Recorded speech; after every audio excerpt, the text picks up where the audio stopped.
نوح کے وقت 40 دن رات زمین پر بارش ہوتی رہی۔ بزرگ نوح کے وقت کا طوفان الہی عذاب کے ساتھ ساتھ پوری دنیا کے لیے طہارت کا، پیوریفیکیشن کا ایک عمل تھا۔ اسرائیل 40 برس تک من کھاتے رہے۔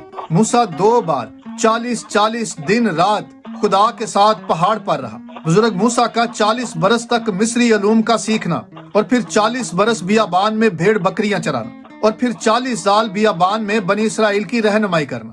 اسرائیلی اپنی بدیوں کے سبب 40 سالوں تک دشمنوں کے ہاتھوں میں رہے۔ سردار کاہن ایلی 40 برس تک اسرائیل کا قاضی رہا۔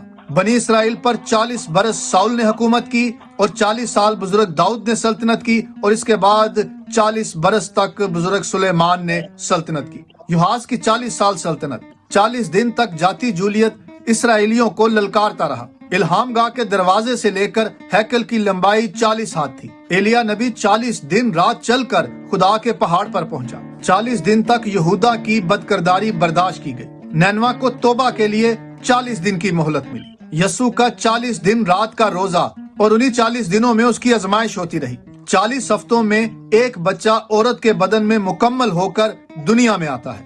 آدم اور حوا کے علاوہ ہر انسان کا بدن اور روح 40 دنوں میں اپنی ماں کے پیٹ میں مکمل ہو کر ایک نئی شخصیت بنتا ہے۔ سو کتاب مقدس میں 40 کا عدد حقیقی، مجازی یا تمثیلی طور پر بھی استعمال ہوا ہے، جو نئی زندگی، نیو گروتھ کو پیش کرتا ہے۔ 40 کا عدد بڑی عظیم تبدیلی کی علامت ہے۔ نمبر 40 ایسے عہد کو پیش کرتا ہے جس میں آزمائشیں، امتحان، مشکلات کے بعد فتح نصیب ہوتی ہے۔